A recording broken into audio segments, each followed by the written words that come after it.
축복합니다. 옆에 분들 서로 인사 나누도록 하겠습니다.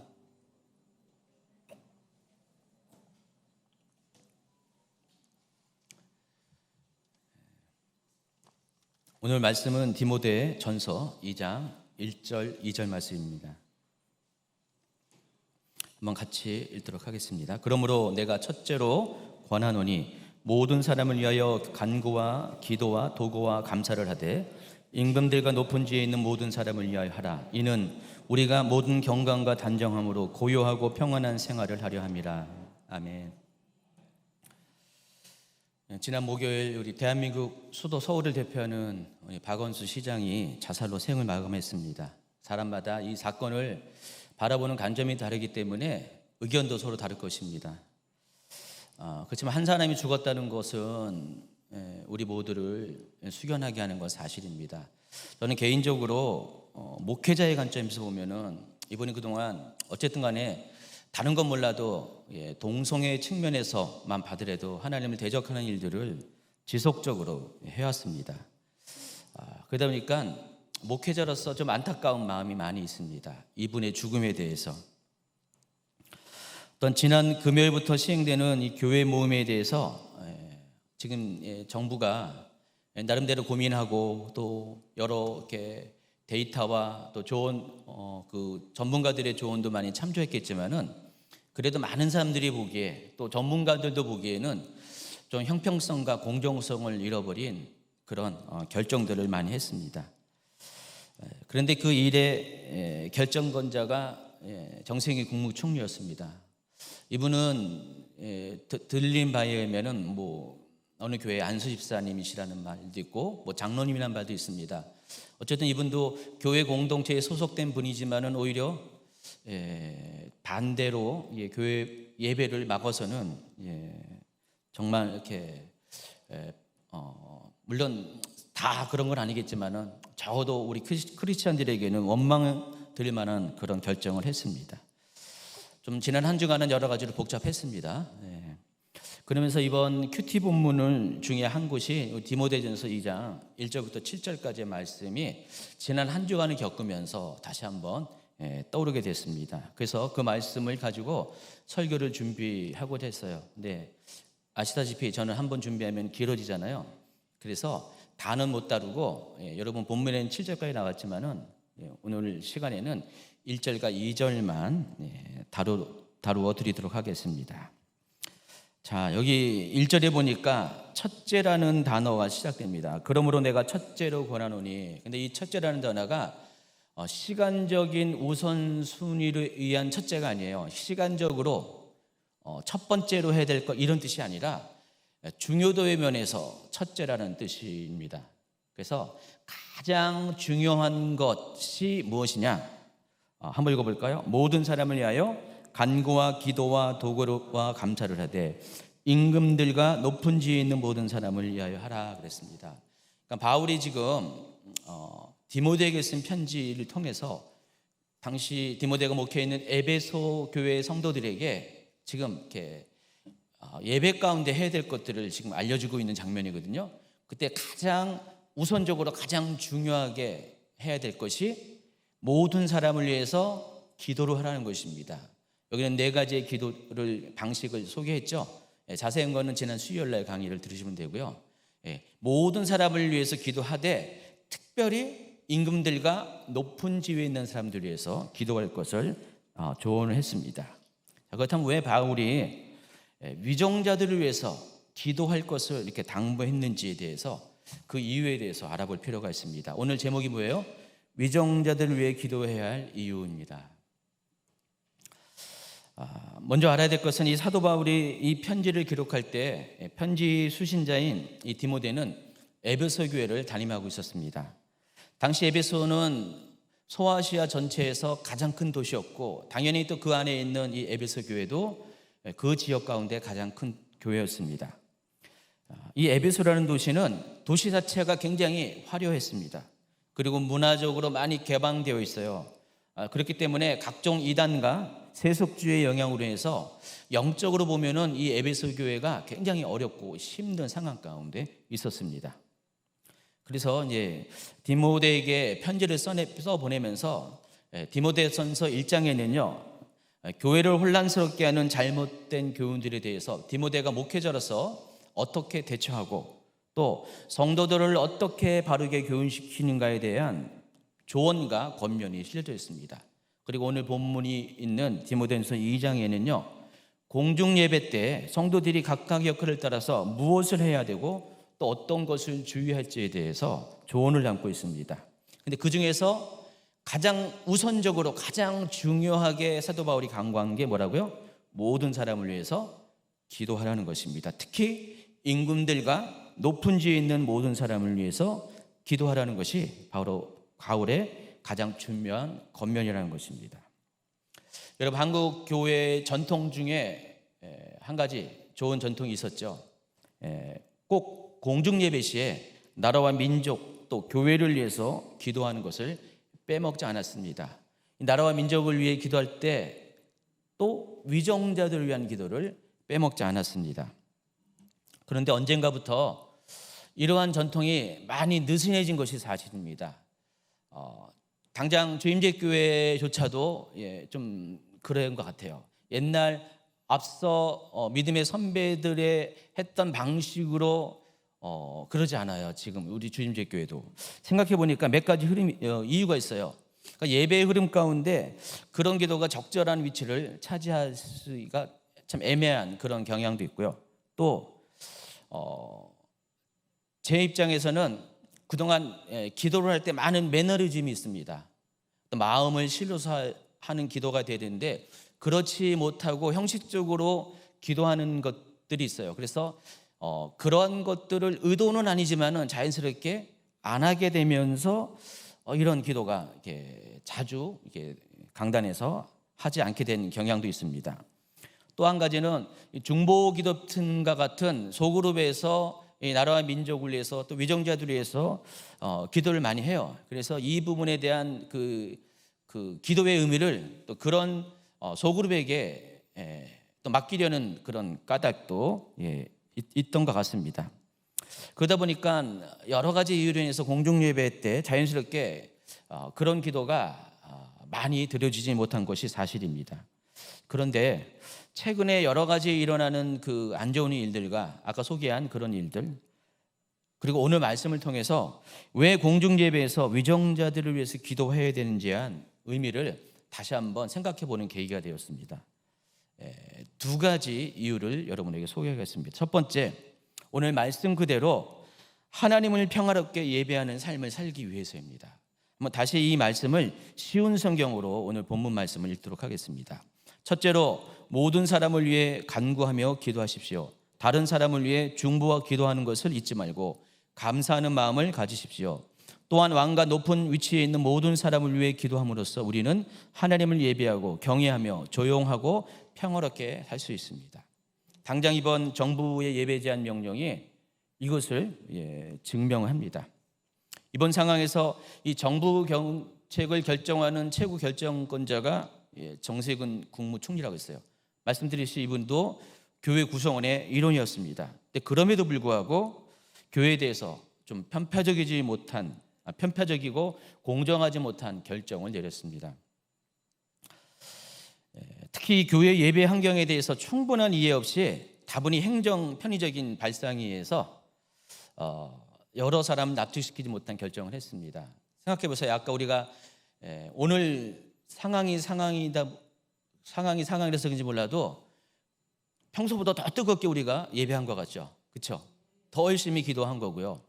근데 만약에 여러분 이런 우리의 통성기도와 찬양이 이 예배 가운데 빠져봐요. 여러분 생각해 보세요. 어떨 것 같아요? 생각하기도 싫죠. 우리의 예배가 완전히 생명력이, 물론 말씀을 통해서 여러분이 들을 수는 있지만은 예배라는 것이 하나님부터 들려지는 것을 듣고 또 우리가 하나님께 고백이 또 올려지는 것이 예배거든요. 이 두 가지 요소 중에서 한 가지를 제외하는 거잖아요. 그러다 보니까 우리 교회 같은 경우는 도저히 이것을 받아들일 수 없는 그런 명령이라는 것입니다. 참 아이러니하게도요. 지난 수요일 날 갑자기 긴급으로 발표를 됐어요. 그리고 지난 금요일부터 이게 시행됩니다. 근데 제가 봤더니 수요일부터 계속 환자가 줄고 있어요. 확진자가. 참 아이러니하죠. 가지고 지난 금요일 데이터 보니까 어제 거는 오늘 나오겠죠. 금요일 데이터 보니까 30명대로 확 줄어버렸습니다. 아마 60명대 막 50명 넘어가면서 이런 결정을 한 것 같은데 그 결정을 하자마자 계속 줄어가지고 50명 이하로 계속 내려오더니 30명대로 줄었어요. 정부가 어떻게 해야 될지 아마 난감할 수도 있어요. 계속 줄고 또 줄고 그러면은 아마 조만간 이 명령을 철폐할 가능성도 있을 것 같습니다. 어쨌든 간에 이번 일로 인해서 정책의 결정권자인 한 사람의 중요성에 대해서 심각하게 생각을 해보는 계기가 되었습니다. 그 사람 속에 있는 생각과 가치관이 국민 전체는 물론이고 특별히 이번 경우처럼 이 성도들의 신앙생활에도 굉장히 중요한 영향을 끼치고 있다는 사실이라는 것입니다. 실제적인 그런 상황이라는 거예요. 그런데 이 바울 당시에도 상황이 동일했습니다. 특히 당시는 지금보다 더 권력자의 영향력이 절대적인 시대였습니다. 그래서 위정자들의 생각과 판단이 성도들의 신앙생활에 아주 큰 영향을, 절대적인 영향을 끼쳤습니다. 당시 바울 당시에 그 로마 제국의 통치자는 여러분이 잘 알고 있는 네로 황제입니다. 폭군으로 유명했습니다.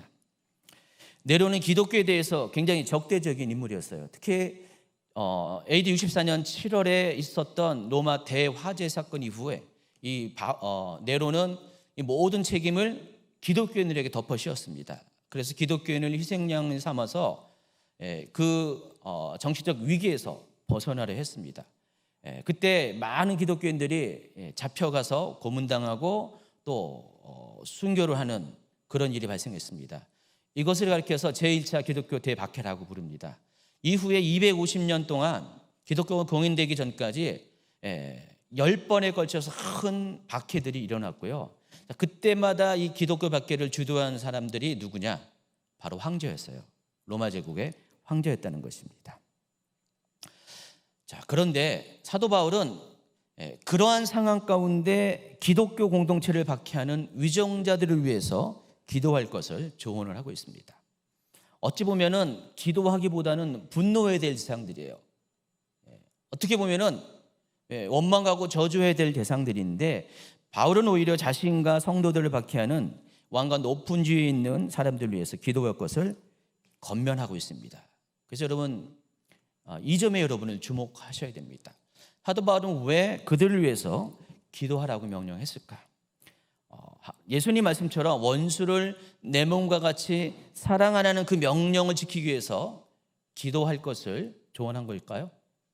물론 거기도 그 마음도 그 명령도 포함되어 있을 것입니다. 그런데 이 사도 바울의 이 조언은 그보다 더 실제적인 이유가 있다는 사실을 아시기 바랍니다. 바로 오늘 이 말씀처럼 2절의 말씀처럼 위정자들을 위해 기도해야만 평화로운 신앙생활을 할 수 있기 때문에 그렇다는 것입니다. 여러분 우리가 기도할 때 우리의 기도를 통해서 많은 우리의 주변의 것들이 변화된다는 사실을 알고 있습니다. 여러분 중에는 많은 분들이 그런 경험을 이미 했을 것입니다. 그래서 여러분이 어떤 중대 문제를 두고 기도할 때 그 문제가 하나님의 은혜 안에서 풀리는 경험들을 했을 것이고요. 또 어떤 사람을 위해 기도하면 그 사람이 잘 되는 것을 보게 됩니다. 어쨌든 기도는 사건에 있어서 또 사람에게 있어서 우리가 기도하면은 반드시 언젠가는 열매를 맺게 되어 있습니다. 자, 그런 측면에서 국가를 위해서, 나라를 위해서, 민족을 위해서, 그리고 위정자를 위해서 기도하는 것 또한 마찬가지라는 것입니다. 우리가 우리 개인의 일을 위해서 기도의 열매를 확신한다면은 우리 나라와 민족을 위해서 또 위정자를 위해서 기도한 것도 똑같이 하나님으로부터 열매가 있다는 것을 여러분 먼저 확신하시기 바랍니다. 모든 기도의 원리는 동일하다는 것입니다. 그래서 우리가 기도할 때 동일한 영적인 원리 안에서 위정자들이 행하는 모든 정치적인 선택과 결정들이 우리의 기도한 대로 되어진다는 것을 여러분이 믿고 기도하시기 바랍니다. 그렇다면 이 점에 있어서 지금 나라를 통치하는 위정자가 누구인가는 크게 중요한 것이 아니에요. 그가 신실한 사람이든 아니면 하나님 앞에 악한 사람이든 간에 그 사람 자체가 중요한 것이 아니라는 것을 아시기 바랍니다. 뭐가 중요해요? 그 사람의 모든 행위들을 결정하게 하는 것은 결국 하나님이세요. 하나님이 허락을 하셔야 되는데 그 하나님께 기도하는 것이 그 사람 자체보다는 더 중요하다는 것을 아시기 바랍니다.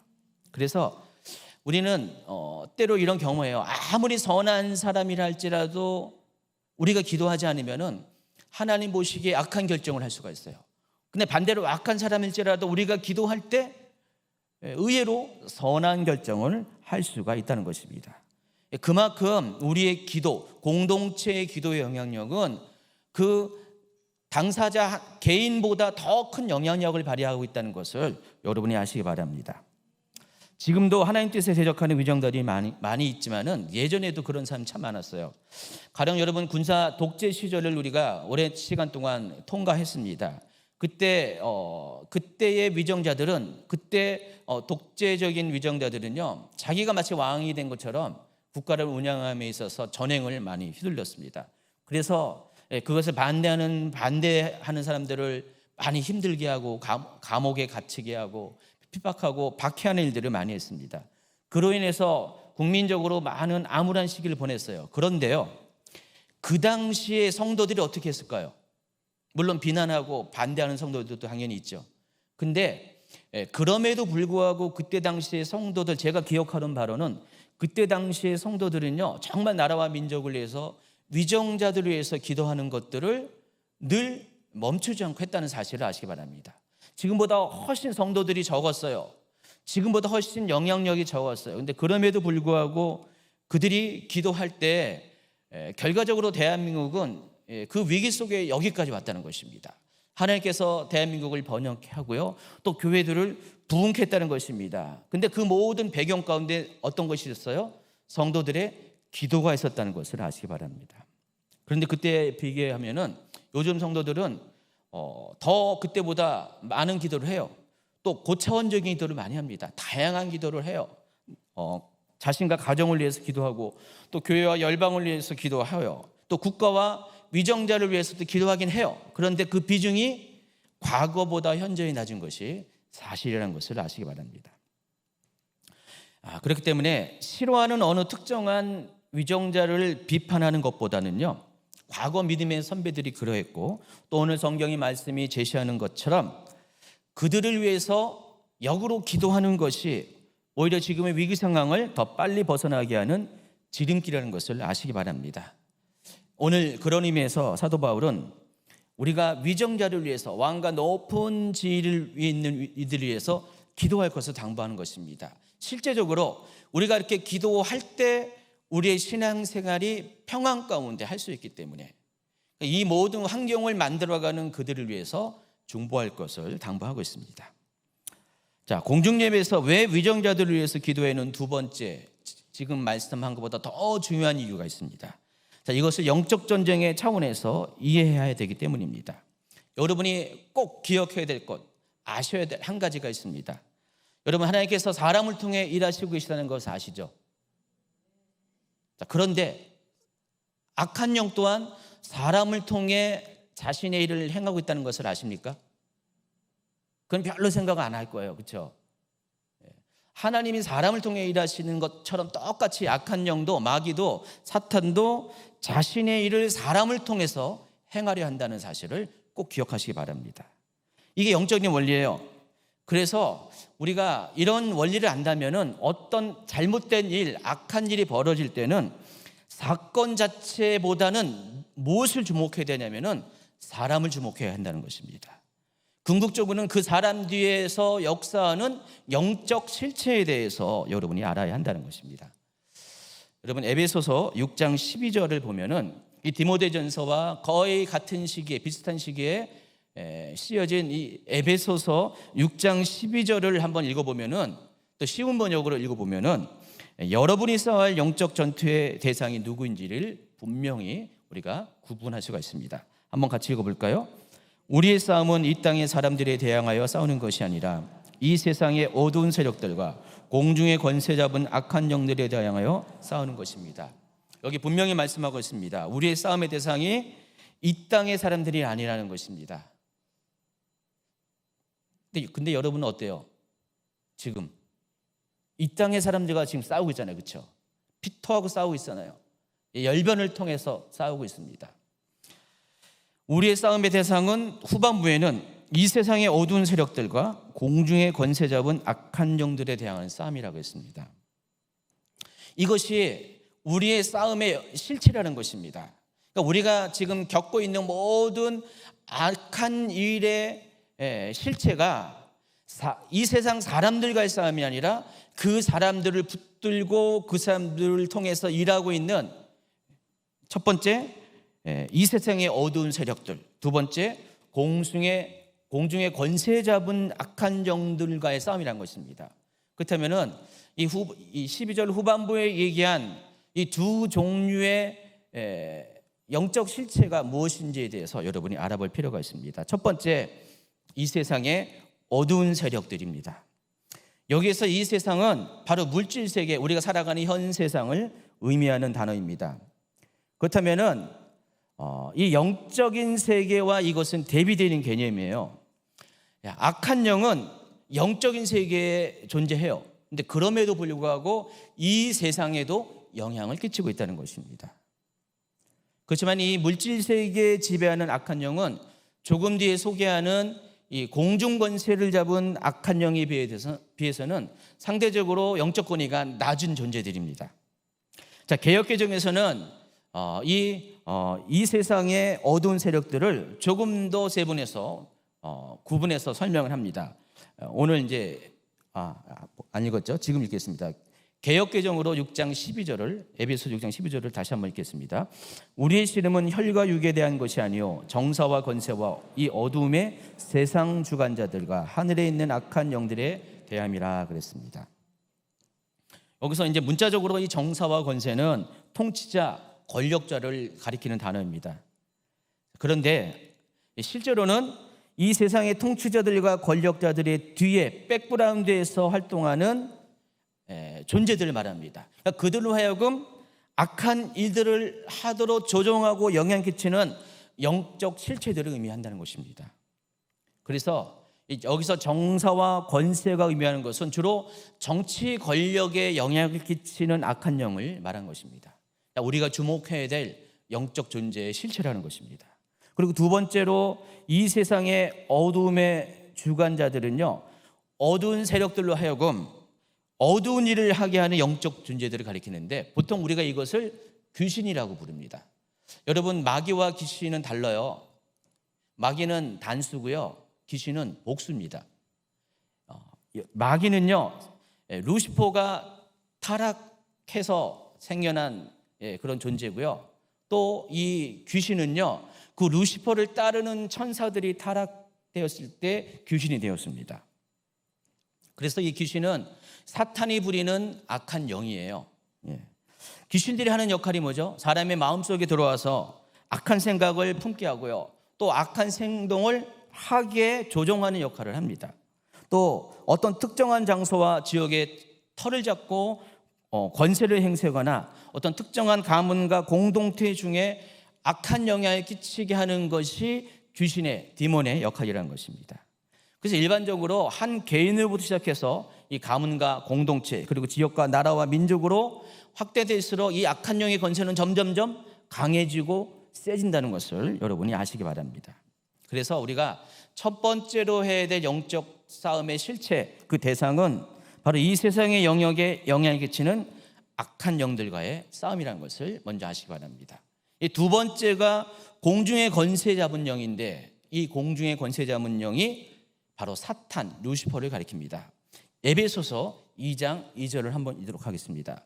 그때 너희는 그 가운데서 행하여 이 세상 풍조를 따르고 공중의 권세 잡은 자를 따랐으니 곧 지금 불순종의 아들들 가운데 역사하는 영이라 그랬어요. 여기서 언급한 이 공중의 권세 잡은 자가 바로 사탄을 의미하는 것을 아시기 바랍니다. 에스겔 28장에는요, 이 사탄의 기원에 대해서 자세히 설명하고 있어요. 사탄이 어떻게 생겨났는지, 그 사탄의 기원과 타락에 대해서 상징적으로 소개하고 있습니다. 에스겔서 28장 12, 13, 14절 시작. 인자야, 두로 왕을 위하여 슬픈 노래를 지어 그에게 이르기를 주 여호와의 말씀에 너는 완전한 도장이었고 지혜가 충족하며 온전히 아름다웠으며 내가 옛적에 하나님의 동산 에덴에 있어서 각종 보석 곧 홍보석과 항보석과 금강석과 항옥과 홍만호와 낭옥과 청보석과 남보석과 홍옥과 황금으로 단장하였으며 내가 짐을 받던 날에 너를 위하여 소고와 비파와 준비되었도다. 너는 기름 부음을 받고 지키는 그룹이며 내가 너를 세움에 내가 하나님의 성산에 있어서 불타는 돌들 사이에 왕래하였도다. 여기서 두로 왕으로 상징되어진 것이 바로 루시퍼를 의미합니다. 여러분, 루시퍼의 의미가 뭐냐면은 빛을 비치는 자예요. 그런데 이 루시퍼가 어느 날 타락을 했습니다. 여기 보면은 하나님의 보좌 위를 지키는 그룹 천사로 했어요.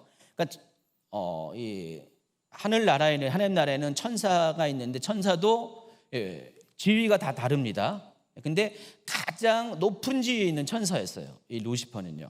하나님 바로 앞에 지근에 있었던 그런 그룹 천사였다는 뜻입니다. 그런데 그런 루시퍼가, 빛나는 빛을 비치는 자였던 루시퍼가 타락을 했습니다. 그래서 불의가 드러났고 범죄했고 그로 말미암아 쫓겨나게 됐습니다. 그때 그 루시퍼가 변하여서 생겨난 존재가 사탄이에요. 사탄이라는 이름의 뜻은 대적하는 자라는 뜻이에요. 하나님을 대적하는 자가 사탄이에요. 전에는 하나님 보좌 앞에서 빛을 비치는 자였는데 이제는 하나님을 대적하는 사탄이 되었다는 것입니다. 그리고 이후에는 성도를 참소하는 참소자가 됩니다. 이 참소자라는 의미가 디블, 마귀예요. 여러분 지금 용어 정리를 하시기 바랍니다. 그래서 사탄이라는 단어의 뜻은 하나님을 대적하는 자라는 뜻이고요.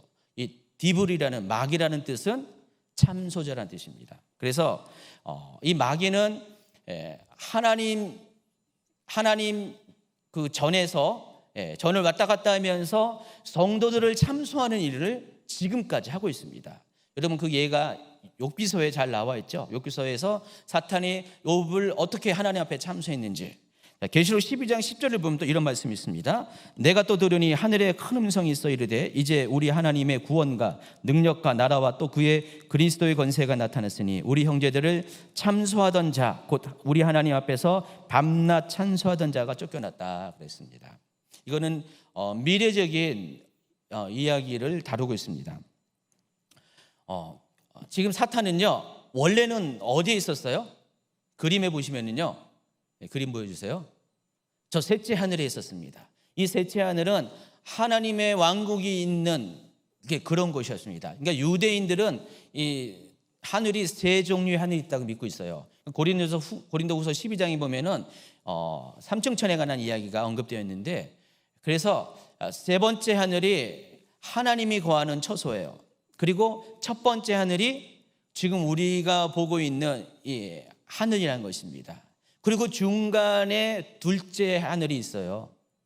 근데 마귀는 원래, 사탄은 루시퍼였을 때는 저 셋째 하늘에서 하나님 보좌 가까운 곳에서 그룹으로 존재했었어요.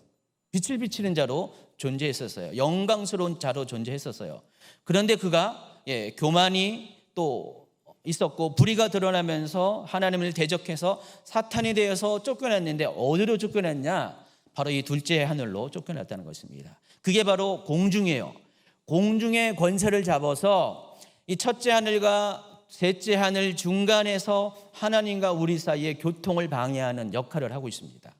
그리고 이 사탄은 이 둘째 하늘에서 셋째 하늘과 첫째 하늘을 왕래하면서 셋째 하늘에 가서는 하나님 앞에 성도들을 참소하고 또 첫째 하늘에서는 그 안에 살고 있는 성도들을 괴롭게 하고 힘들게 하고 미혹하는 역할을 하고 있다는 것입니다.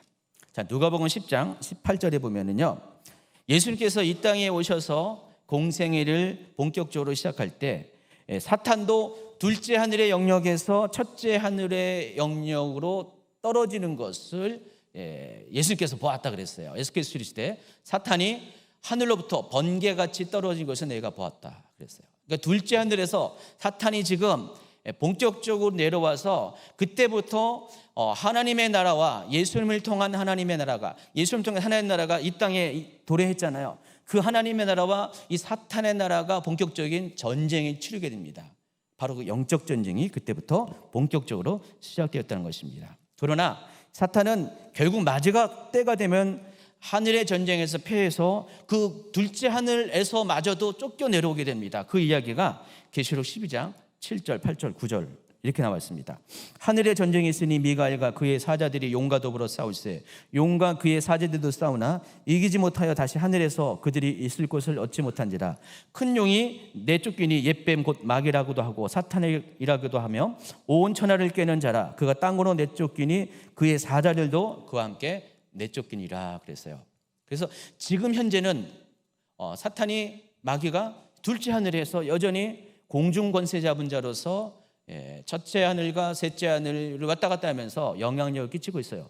그런데 마지막 때가 되면은, 주님이 오실 그때가 되면은 사탄이 완전히 쫓겨나게 돼서 둘째 하늘에서 쫓겨나서 이 땅 가운데 첫째 하늘로 내려옵니다. 그렇게 되면 어떻게 될까요? 이 땅에 사는 성도들이 12절입니다. 계시록 12장 12절. 그러므로 하늘과 그 가운데서 거하는 자들은 즐거워하라. 왜냐하면 사탄이 쫓겨내왔으니까. 그러나 땅과 바다는 화해시신저 이는 마귀가 자기 때가 얼마 남지 않은 줄 알므로 크게 분내어 너희에게 내려갔음이라 하더라 그랬어요. 그래서 마지막 때의 성도들이 당하는 고난은 지금보다 상상도 못할 큰 고난이 생기게 될 겁니다. 13절이 이렇게 나왔어요. 용이 자기가 땅으로 내쫓긴 것을 보고 남자를 낳은 여자를 박해하는지라. 어쨌든 사탄이 공중 권세를 잡고 있다는 것의 의미는 첫째 하늘과 셋째 하늘 중간인 둘째 하늘에 거하면서 권세를 행하고 있다는 것을 의미한다는 것입니다. 자, 다니엘서 10장에 보면은 여러분 잘 알고 있는 유명한 다니엘의 21일 기도가 나옵니다. 다니엘 기도 아시죠? 근데 다니엘이 21일 동안 기도를 했는데 응답이 없었어요. 근데 나중에 알고 봤더니 하나님은 다니엘이 기도하는 첫날 바로 응답했어요. 그래서 응답을 갖고 다니엘에게 오는 가브리엘 천사가 응답을 갖고 오다가 둘째 하늘의 영역에서 막혀버렸습니다. 누구로부터요? 바로 공중권세 잡은 자. 그거를 이제 상징적으로 이렇게 표현합니다. 다니엘 10장 12, 13절. 그가 내게 이르되 다니엘아 두려워하지 말라. 내가 깨달으려 하여 내 하나님 앞에 스스로 겸비하게 하기로 결심하던 첫날부터 내 말이 응답받았으므로 내가 내 말로 말미암아 맞느니라. 그런데 바사왕국의 군주가 21일 동안 나를 막았으므로 내가 거기 바사왕국의 왕들과 함께 머물러 있더니 가장 높은 군주 중 하나인 미가엘이 와서 나를 도와주므로. 좀 상징적인 표현들이죠. 상징적인 표현인데 여기서 이 상징이 의미하는 것이, 여기서 바사는 바사 왕국의 군주는 바로 사탄을 의미하는 것이고요. 그리고 미가엘은 여러분 잘 알고 있는 하나님의 군대 장관을 말합니다. 그래서 다니엘이 응답을 비록 받았지만은 그 응답이 너무나 중요한 응답이기 때문에, 하나님 나라에서 중요한 응답이기 때문에 마귀가 이걸 알고 그 응답을 가로막았다는 것입니다. 21일 동안 응답이 전달되지 않도록.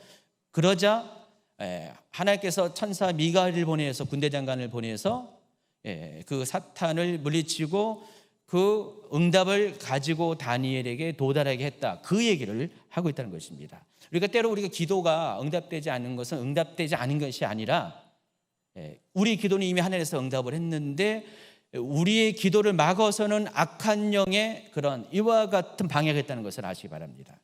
그래서 우리가 기도할 때 이런 방해를 뚫고 응답을 끌어내리는 기도의 능력이 필요하다는 것입니다.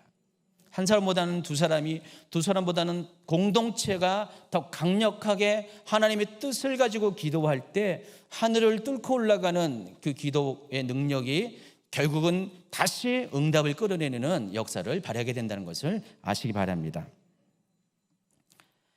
이처럼 우리가 기도하여 하나님으로부터 응답받는 것은 이 둘째 하늘의 영역, 공중 권세를 잡은 악한 영과 곧 마귀 사탄과의 싸움을 통해서 이긴 과정인 것을 여러분 꼭 기억하시기 바랍니다.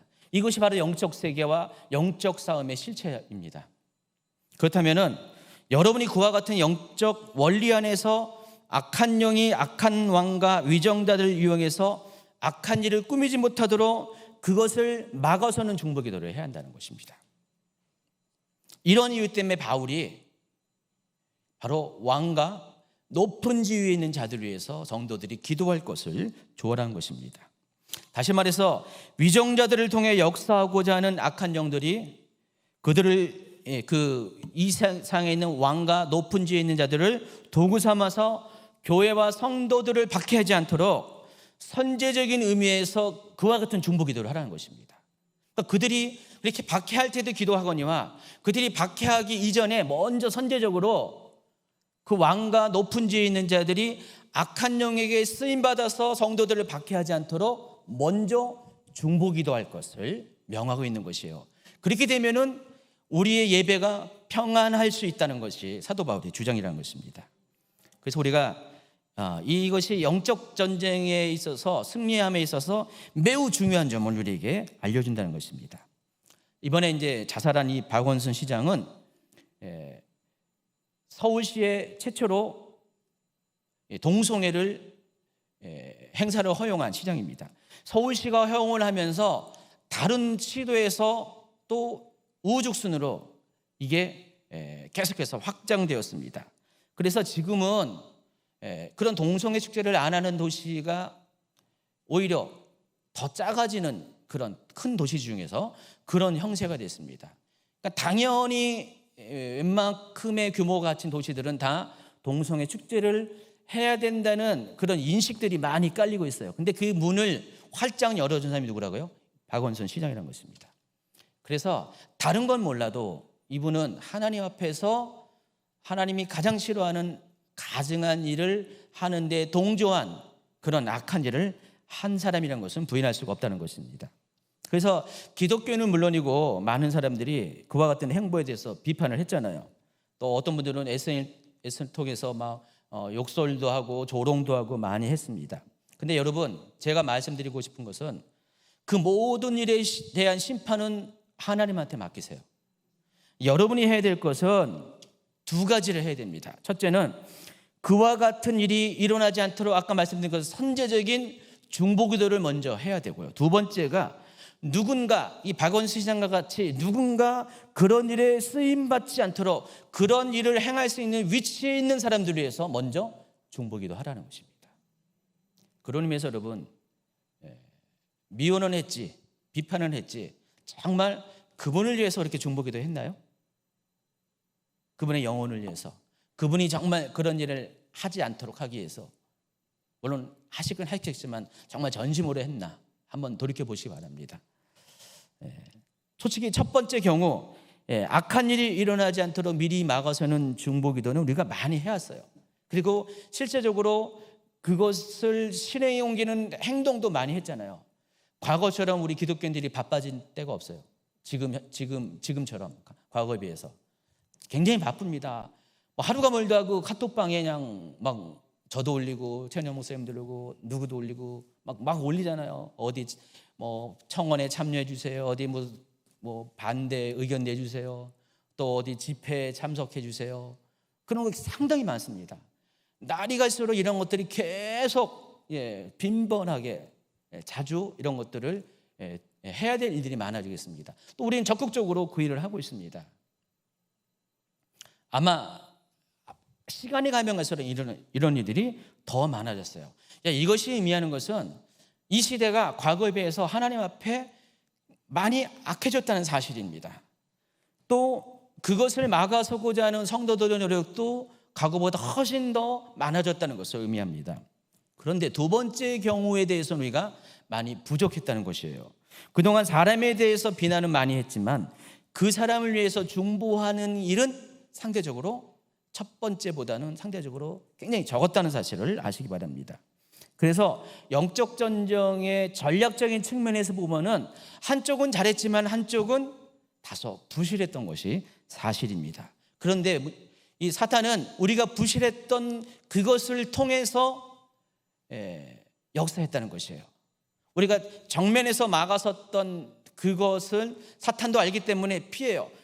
뒤로 가서 바로 그것을 이끄는 주도하는 바로 그 사람에게 영향을 끼쳐서 그 사람으로 하여금 그것을 동조하고 또 그것을 지지하는 생각과 행동을 할 수 있도록 사단이 그 사람을 부추겼다는 것입니다.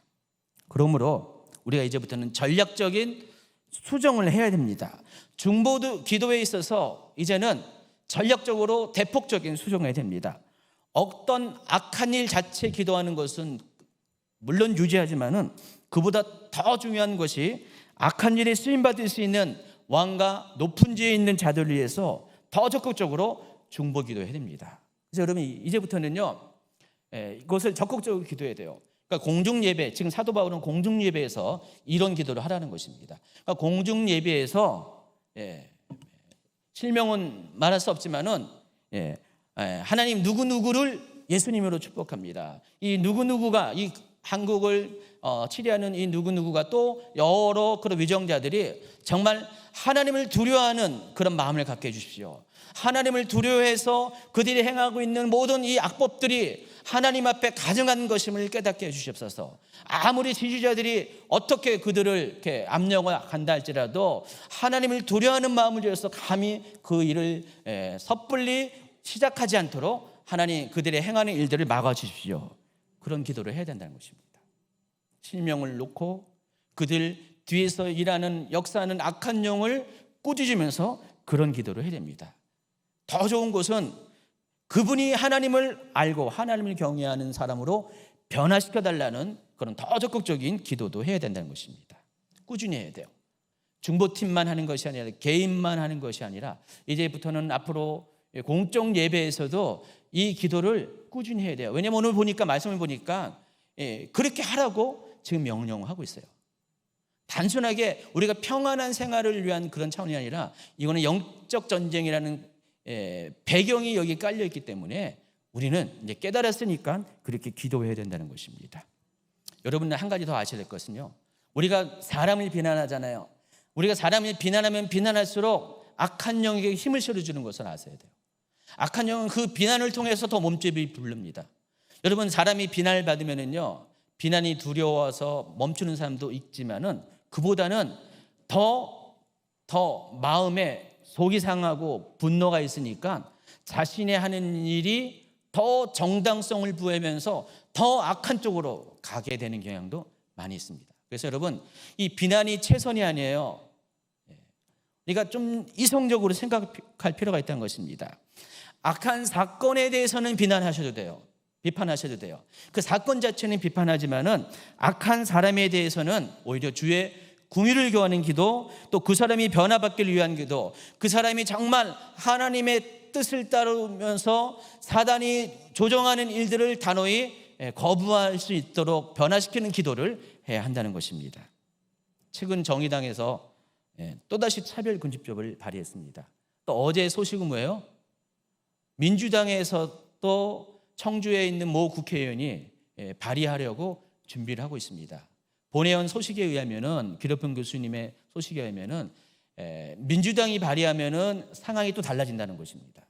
그래서 그 발의를 막아서기 위해서 막 국회의원실에 전화하고 그거에 대해서 항의하는 행동을 보여달라고 우리에게 연락이 온 한국 성도들에게 연락이 왔습니다. 그거 여러분 그대로 하시기 바랍니다. 근데 그것만 갖고 안 된다는 것입니다. 그 법을 발의하고자 준비하고 있는 사람을 끌어모으고 있는 그 국회의원의 이름을 부르면서 청주에 있는 국회의원입니다. 국회의원의 이름을 부르면서 아까 제가 얘기한 것처럼 그런 기도를 여러분이 하셔야 된다는 것입니다. 하나님, 모모 국회의원이 지금 하나님이 가증 여기는 차별금지법을 또다시 발의하고자 합니다. 하나님 그 생각을 지금 무너뜨려 주시옵소서. 생각을 바꿔 주시옵소서. 하나님을 무서워하게 두려워하게 해 주시옵소서. 이런 것을 구체적으로 언급하면서 해야 한다는 것입니다. 그래 하면은 제 아무리 악한 영이라 할지라도 우리가 이렇게 단합해서 기도할 때는 악한 영은 가장 약한 것이 성도들이 하나 돼서 기도하는 것입니다. 중보 기도한 것입니다. 그 중보 기도는 그 공중 권세 잡은 자의 그 강력한 진을 뚫고 둘째 하늘을 뚫고 하나님 보좌로 우리의 기도를 끌어올리고 또 반대로 하나님 보좌에서 우리에게로 기도의 응답을 가져오게 하는 강력한 능력이 있다는 것을 아시기 바랍니다. 그래서 하나님은 때가 되면은 역사하실 것이에요. 사람을 통해 역사한다는 것입니다. 이때도 역시 사람이라는 것입니다. 여러분, 아까 말씀드린 것처럼 하나님은요, 사람을 통해서 일하세요. 악한 영도 사람을 통해 일하고 하나님도 사람을 통해서 일합니다. 그래서 또 한 가지는 하나님은 반드시 그 사람이 뭐 선한 사람이냐 악한 사람이냐에 따라서 선한 사람을 통해서만 일하시는 게 아니에요. 악한 사람을 통해서 때로는 일하시는 게 하나님의 방식이라는 것을 아시기 바랍니다. 여러분, 페르시아 제국의 초대 황제, 제국의 왕 고레스를 아시죠? 고레스 알죠? 몰라요? 아시는 분은 고레 그러십니다. 이 고레스가 바벨론의 포로로 끌려갔던 유대인들을 다시 고향으로 돌아가게 해방시키는 역사적으로 위대한 일을 했습니다. 이스라엘 백성의 입장에서 보면 이 고레스는 자기 민족을 위해서 쓰임받은 사람이에요. 자, 그런데 중요한 것은 이방인이 이 고레스가 신앙인이었을까요? 물론 이 성경에 보면은 이 고레스가 하나님을 두려워했다는 것은 사실이에요. 근데 그가 하나님을 전적으로 믿는 유대인과 같은 여호와를 섬기는 그런 사람은 아니었어요. 그 역시 이방인이었어요. 요즘 식으로 말하면 그 역시 비기독교인이었다는 것입니다. 그런데 그런 왕을 사용해서 하나님은 이스라엘을 고토로 돌아가는 그 놀라운 해방의 역사를 이루게 하셨다는 것입니다. 여러분, 250년 동안 기독교 대박해를 마감하고 로마 제국 내에서 기독교가 공식적으로 공인될 때 그 일을 한 사람이 콘스탄티누스 대제입니다. 황제입니다. 그 역시 온전한 기독교인은 아니었어요. 여러분이 말이 많은 것처럼 이 콘스탄티누스는 하나님을 섬기면서도 또 태양신도 동시에 섬기는 혼합주의 신앙을 가진 사람이었습니다. 그런데 하나님은 그런 그 콘스탄티누스를 통해서 사단의 박해를 종식하게 했다는 것입니다. 기독교를 공인하게 했는데 그를 사용했다는 것입니다. 제가 강조하는 것은 그거예요. 반드시 완벽한 크리스찬이 아닐지라도, 그런 사람이 위정자가 아닐지라도 하나님은 그렇지 않은 사람을 통해서라도 세상을 변화시킨다는 사실. 근데 이때 우리가 중요한 것이 있어요. 하나님으로 하여금 그 일을 하게 하는 것이 바로 여러분의 중보기도, 왕과 높은 지위에 있는 자들, 바로 위정자들을 위한 중보기도라는 것을 아시기 바랍니다.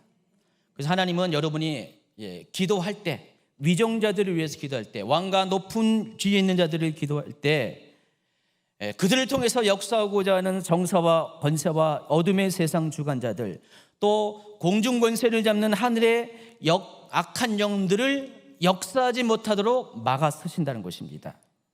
이것을 가리켜서 메어 묶는 기도라고 합니다. 여러분, 중보대 기도에 대한 가르침이 마태복음 16장과 18장이 나오는데 그 중에서 16장 18, 19절을 한번 읽어볼까요? 시작. 또 내가 이르노니 너는 베드로라. 내가 이 반석 위에 내 교회를 세우리니 음부의 권세가 이기지 못하리라.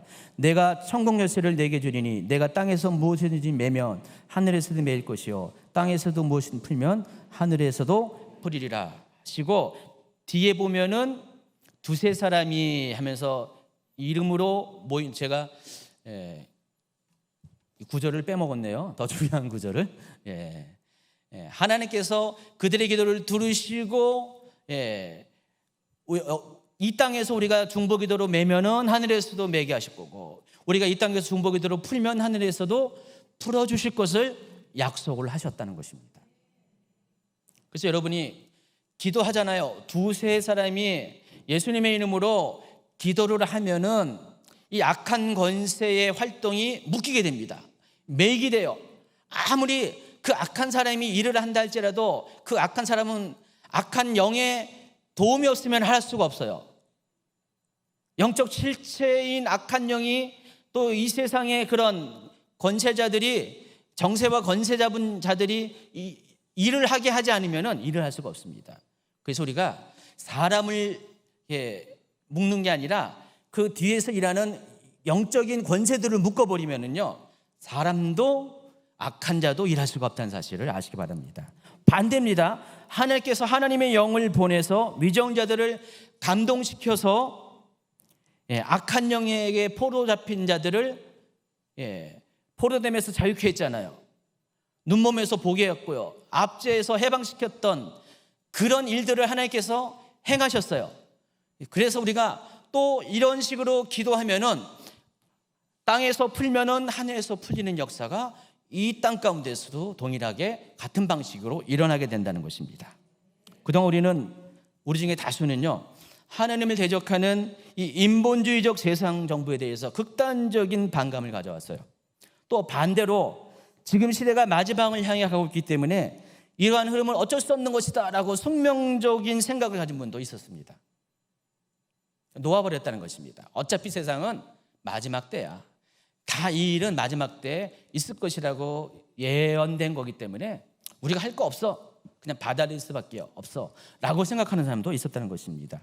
그런데 우리가 아무리 이 세상이 마지막으로 가고 있다 할지라도요, 우리는 지금 서 있는 위치에서 세상을 변화시키는 최선의 노력을 해야 한다는 것입니다. 그렇기 때문에 악한 도구로 쓰임받는 누군가를 비난하기에 앞서서 여러분이 냉철한 영적 이성을 가지고 조금 더 전력적으로 나아가야 돼요. 바로 위정자들을 위해서 기도해야 한다는 것입니다. 그들이 악한 영에게 쓰임받지 못하도록 오히려 하나님의 감동을 받아서 하나님의 일을 행할 수 있도록 여러분 중보기도해야 한다는 것입니다. 이것을 현재 진행형으로 우리에게 샘플로 보여주는 것이 미국 사회예요.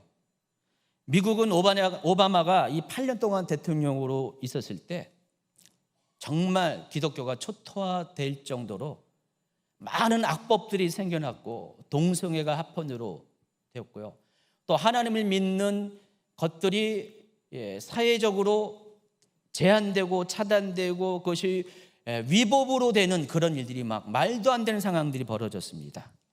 그 8년 동안에 미국 사회가 완전히 무너지게 됐어요. 악한 영이 득세하는 세상이 되었습니다. 그때 많은 크리스찬들이 절망을 했습니다. 자, 그런데 그때 절망으로 끝난 것이 아니라 포기하지 않고 기도했어요.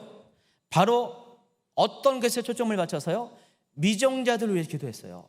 바로 대통령을 위해서, 국회의원들을 위해서, 정치 지도자들이 하나님 앞에 바로 세워지고 또 하나님 앞에 쓰임받는 사람이 그런 위치에 세워지기 위해서 기도했고요, 기도로 끝난 것이 아니라 실제적으로 그런 사람이 되어질 수 있도록 정치적인 역량을 교회적으로 집중했다는 것입니다. 그리고 그 결과 정말 말도 안 되는 일이 일어났습니다. 우리가 봐도 도덕적으로 그러나 또 인격적으로 봐도 정말 대통령감이 아닌 사람이 설마 했는데 대통령이 됐잖아요. 누구예요? 트럼프 대통령입니다. 지금도 그는 여전히 문제가 많아요.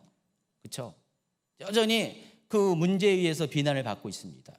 근데 그럼에도 불구하고 하나님은 옛적에 고레스를 사용했듯이 또 콘티나스누스 대제를 사용했듯이 지금 트럼프를 사용해서 미국을 변화시키고 있습니다.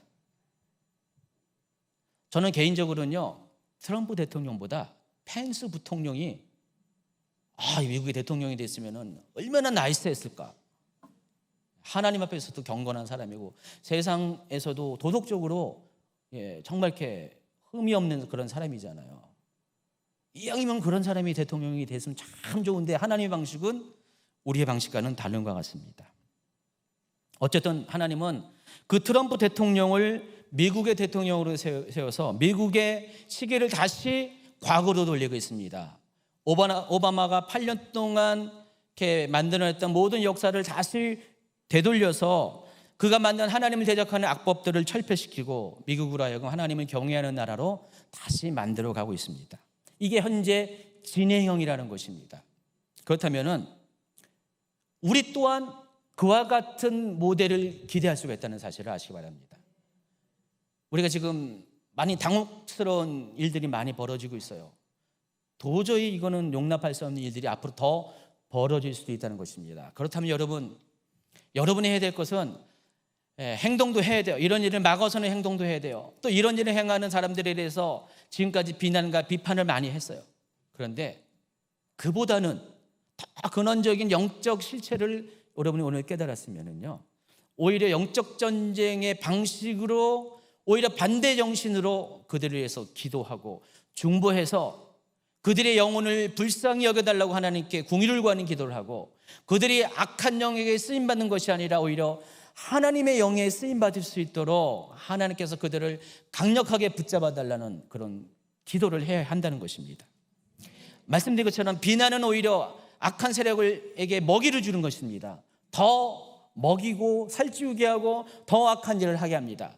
그러나 반대 정신으로 우리가 온유함으로, 애통함으로, 오히려 궁일함으로 나아가면서 더 깊은 심령의 기도를 두세 사람, 더 많은 사람들이 모여서 기도한다면은 우리도 미국처럼 하나님이 택한, 하나님이 사랑하시고 하나님이 사용하시는 누군가가 대통령이 될 수 있고 또 국회의원이 될 수 있고 위정자들이 될 수가 있다는 것입니다. 여러분, 그런 것에 키를 잡고 있는 게 바로 여러분입니다. 하나님은 역사할 수 없어서, 능력이 없어서 역사하는 게 아니라, 역사 못하는 게 아니라 하나님을 하여금 역사할 수 없도록 우리가 기도하지 않기 때문에 그런 일이 생긴다는 것입니다. 특별히 오늘 이 말씀의 그 맥락을 보면은 개인적인 기도 차원이 아니라 바로 공중 예배에서 그렇게 기도하라는 것입니다. 그래서 주님께도 앞으로 할 수만 있다면 최선을 다해서 공중 예배에서 그런 기도를 해야 될 것 같아요. 우리가 그동안 잘 몰랐어요. 우리가 피상적으로 생각했고요, 또 매너리즘에 빠져서 그냥 그렇게 생각을 했어요. 그렇지만 이제는 정말 이렇게 목숨을 걸고 절대적으로 이 기도를 해야 되는 시기라는 것을 깨닫고요, 우리가 기도를 합니다. 이미 우리 앞전 믿음의 선배들은요, 더 적은 수와 더 적은 영향력에도 불구하고 이 같은 기도의 열매들을 우리 가운데 이미 나타내 보여주었습니다. 미국 또한 지금 그런 것에 모델을 하고 있어요. 모델을 보여주고 있습니다. 그렇다면 우리도 할 수가 있습니다. 그래서 여러분, 오늘 이후로 우리가 더 왕과 높은 주위에 있는 자들, 위정자들을 위해서 기도합시다.